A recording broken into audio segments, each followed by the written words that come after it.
ఈరోజు ఉదయకాలమందున మనమందరం కూడా దేవుని పాద సన్నిధికి రావటానికి దేవుడు మనకు ఇచ్చినటువంటి ఈ యొక్క మంచి అవకాశం బట్టి నేను దేవునికి కృతజ్ఞతాస్తుతులు చెల్లిస్తూ ఉన్నాను. రండి, ఈరోజు వాక్య ధ్యానం కొరకు అపోస్తుల కార్యము 7వ అధ్యాయము 51వ వచనమును చదువుకుందాం. ముష్కరులారా, హృదయములను చెవులను దేవుని వాక్యమునకు లోపరచ నొల్లని వారులారా, మీ పితరుల వల్లే మీరును ఎల్లప్పుడూ పరిశుద్ధాత్మను ఎదురించుచున్నారు. మన హృదయాలు పవిత్రంగా ఉండాలని దేవుడు కోరుకుంటున్నాడనే విషయాన్ని మనం గత రోజులలో డైలీ మన్నాలో నేర్చుకుంటూ వస్తున్నాం. ఈరోజు మనము నేర్చుకునే విషయం ఏమిటంటే, దేవుని సంతానంగా పిలువబడుతున్న మన హృదయాలు సున్నతి పొందాలని దేవుడు కోరుకుంటూ ఉన్నాడు అనే ఈ విషయాన్ని మనం నేర్చుకుందాం. ఈ వాక్యము మనము అనేక సార్లు చదివే ఉంటాం. ఇది సంఘం యొక్క మొదటి అమరవీరుని లేదా సంఘపు మొదటి హతసాక్షి యొక్క సందేశమై ఉంది. ఇది ఒక నిస్సహాయ మరియు నిరాశకు గురైన ప్రభువు యొక్క సేవకుని సందేశం కాదు. కానీ మనం తాము ఎన్నుకోబడిన ప్రజలమని తమలో తాము గొప్పలు చెప్పుకుంటూ గర్వించుచున్న ఇజ్రాయేలు వంశంతో దేవుని ఆత్మ స్పష్టంగా అందిస్తున్నటువంటి సందేశము అని మనం చూడొచ్చు.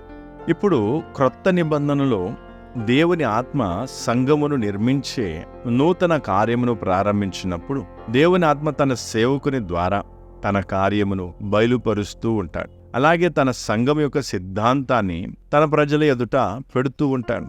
మనందరికీ జ్ఞాపకం ఉన్న విషయం ఏంటంటే, ప్రభువైన యేసుక్రీస్తు అనగా సర్వశక్తిమంతుడైన దేవుడు మానవుని స్వరూపాన్ని ధరించుకున్నవాడై ఈ భూమిపై సంచరిస్తున్నప్పుడు, నివసిస్తున్నప్పుడు కొండపైన తన ప్రసంగం ద్వారా ఆయన తన పరలోక రాజ్యం యొక్క సూత్రాలను గురించి ఇజ్రాయేలు ప్రజలకు బోధిస్తూ వచ్చాడు.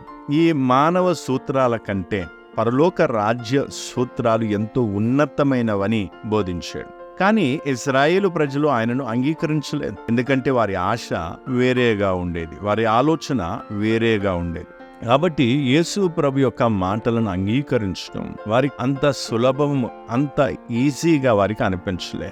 ఎందుకంటే వారు తమను తాము ఆధ్యాత్మికంగా లేక తమను తాము ఆత్మీకులుగా భావించుకునేవారు. వారు తమ బాహ్య ఆచారాలతోనే సంతృప్తి చెందేవారు. అలాగే వారు దేవుని ధర్మశాస్త్రాన్ని గైకొనకపోయినను దేవుడు దయగలవాడైనందున వారి పితరులతో చేసిన నిబంధనను జ్ఞాపకం చేసుకుని వారితో వ్యవహరిస్తూ వచ్చేవాడు. అయితే ఈ విధంగా దేవుడు వారితో వ్యవహరించినందున మేము మా ఇష్టానుసారంగా నడిచినా లేదా ఎలా నడిచినా సరే మమ్ములను తప్ప దేవుడు ఇంకా ఎవరిని కూడా ఏర్పరచుకొనడు, మేమే ఏర్పరచబడిన వారమని, మా మధ్యలోనే దేవుని మందిరము ఉన్నదని, ఇంకా ఎవరి మధ్యలో ఆ పరిశుద్ధ మందిరము ఉండదని, ఇక ఉండబోదని ఇజ్రాయేలు ప్రజలు భావించేవారు. దేవుడు తన సంఘం యొక్క కార్యమును ప్రారంభిస్తాడని, అందులో అన్యజనులు కూడా దేవుని ప్రజలుగా లెక్కింపబడతారని ఈ విషయాన్ని ఇజ్రాయేలు ప్రజలు ఊహించలేకపోయారు. వారి శరీరంలో ఖచ్చితంగా ఆ సున్నతి యొక్క గుర్తు అనేది ఉండేది. మరియు ఆ సున్నతి యొక్క గుర్తు అనేది వారు ఇతరులలో లెక్కింపబడరు అనే విషయాన్ని సూచించడానికి లేదా దాన్ని తెలియపరచడానికి ఆ సున్నతి అనే గుర్తుండేది. కానీ కాలక్రమేణా చూస్తే లేదా కాలం గడిచినా కొలది ఈ సున్నతి యొక్క గుర్తు వారికి ఒక ఆచారంగా మారిపోయి దాని తీవ్రతను వాళ్ళు అర్థం చేసుకోలేకపోయారు, గ్రహించలేకపోయారు. మరియు వారు దాని విషయమే సంతృప్తి చెంది గర్వించడం ప్రారంభించారు. కాబట్టి ఇక్కడ దేవుని ఆత్మ తన సేవకుడైన స్తేఫేను ద్వారా మిమ్మును మీరు తగ్గించుకొని దీనులై ఉండుడని వారిని హెచ్చరించుచున్నాడు. దేవుని స్వరమును మరియు దేవుని కార్యములను కాస్త చూడండి. దేవుడు మానవ నిర్మాణం లేదా మానవుల ద్వారా నిర్మించబడిన మందిరాలలో నివసించడని వారికి స్పష్టంగా తెలియజేశాడు, చెప్పాడు. అయితే వారి మధ్యలో ఉన్న మందిరం వారికి ప్రాముఖ్యమైనదని వారు దాని గురించి గొప్పగా చెప్పుకునేవారు లేదు. ఎందుకంటే సున్నతి పొందిన వ్యక్తి మాత్రమే ఆ మందిరంలో ప్రవేశించగలడు అనే గర్వం వారికి ఉండేది. కానీ దేవుడు మాత్రం వారితో ఎంతో కఠినమైన మాటలతో ఈ విధంగా మాట్లాడాడు. ముష్కరులారా, హృదయములను చెవులను దేవుని వాక్యమునకు లోపరచు నొల్లని వారలారా అని పలకడం జరిగింది. ఈ వచనమును మనము మూల భాషలో చూసినట్లయితే వంచని మెడగలవారులారా, హృదయములయందును చెవులయందును సున్నతి పొందని వారులారా అని ఉన్నట్టుగా మనం చూడవచ్చు. వారు బయటికి చాలా భక్తిపరులుగా కనపరుచుకుంటున్నారు, కానీ దేవుని దృష్టిలో మాత్రం వారి హృదయాలు సున్నతి చేయబడినవిగా ఉన్నాయి. దేవుడు వారి జీవితాలను బట్టి సంతృప్తి చెందలేదని వారికి స్పష్టంగా తెలియజేయుచున్నాడు.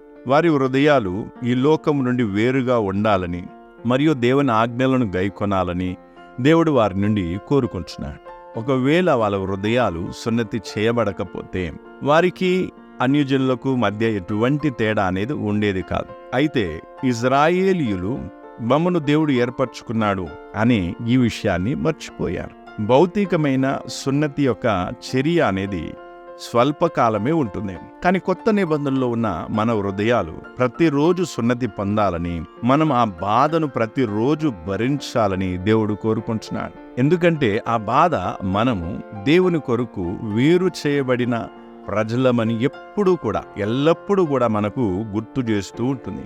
దేవుని ప్రజ అయిన మనము, దేవుడు నన్ను ఈ లోకము నుండి తన కోసం వేరు చేసుకున్నాడని మరియు నేను దేవుని చిత్తము, ఆయన ప్రణాళిక కోసం ఎన్నుకోబడ్డానని ఈ విషయాన్ని ఎల్లప్పుడూ మనం గుర్తుంచుకోవాలి.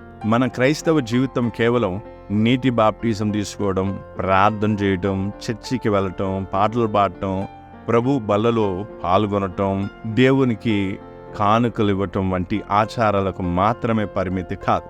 అయితే మనం వీటిని గురించి గర్వపడకూడదు. కానీ దేవుడు నన్ను తన కోసం ప్రత్యేకపరుచుకున్నాడు లేక తన కోసం ఏర్పరచుకున్నాడని మనస్సులో ఈ విషయాన్ని ప్రతిరోజు స్మరించుకుంటూ ఆనందంతో నడుచుకోవాలి. అందుకొరకే దేవుని వాక్యం ఇక్కడ పాపం కొరకు చనిపోయి యేసుక్రీస్తులో దేవుని కొరకు జీవించాలని మనకు గుర్తు చేయుచున్నది. యేసు ప్రభు మనకు ఒక నూతన జీవితాన్ని ఇవ్వటానికి సంతోషంగా శ్రమను అనుభవించినట్లయితే మనం కూడా మన హృదయ సున్నతి యొక్క ఆ బాధను ఆనందంతో సహించుదాం లేదా అనుభవించుదాం. తద్వారా మనం కూడా దేవుని ప్రేమను తెలియజేయునట్లు దేవుడు మనకిచ్చిన నూతన జీవితం కొరకు దేవునికి కృతజ్ఞత కలిగి ఉంటాం. దీని కొరకు దేవుడు మనందరికీ సహాయం చేయునుగాక. రండి మనం ప్రార్థన చేసుకుందాం. మా కృపా కనికరము గల మా తండ్రి, ఈ సమయం కొరకు నీకు కృతజ్ఞతాస్తుతులు చెల్లిస్తూ ఉన్నా. నీ స్పష్టమైన నీ వాక్యం కొరకు మేము నీకు కృతజ్ఞతలు చెల్లిస్తూ ఉన్నా. తండ్రి, నీ స్వరం యొక్క గంభీరత్వమును మేము అర్థం చేసుకోవడానికి మాలో ప్రతి ఒక్కరికి సహాయం చేయం. ప్రభువు, నీవు ఎంతో గొప్ప ఉద్దేశంతో మమ్మల్ని ఎన్నుకున్నావు. మేము ఈ లోకము నుండి వేరుపరచబడిన వారమని ఎల్లప్పుడూ గుర్తుంచుకోవాలని నీవు మా నుండి కోరుకుంటున్నావు. ఆనందంతో ఆ హృదయ సున్నతి యొక్క బాధను సహించుచు నీ మహిమ కొరకు జీవించలాగున మాలో ప్రతి ఒక్కరికి సహాయం చేయమని వేడుకుంటున్నాను. మేము ఈ లోకంలో జీవిస్తున్నప్పటికీ మేము ఈ లోకమునకు చెందిన వారం కామని, మా ప్రవర్తన ద్వారా మా స్వదేశం ఇది కాదని మరొకటి ఉన్నదనే విషయాన్ని కనపరుచున్నట్లు అట్టి జీవితం మేము జీవించినట్లు మాకు సహాయం చేయమని వేడుకొంటూ ఉన్నాం. సమస్త మహిమ నీకే చెల్లిస్తూ యేసుక్రీస్తు మధురమైన నామములో అడిగి వేడుకొనుచున్నాము తండ్రి, ఆమేన్. రండి మనమందరం దేవుని మహిమ కొరకు దేవుని చిత్తానుసారమైన జీవితాన్ని జీవిస్తూ నడుచుకుందాం. మన ప్రభు అతి త్వరలో రాబోతూ ఉన్న దేవుడు మనందరినీ ఆశీర్వదించునుగాక. మరణాత.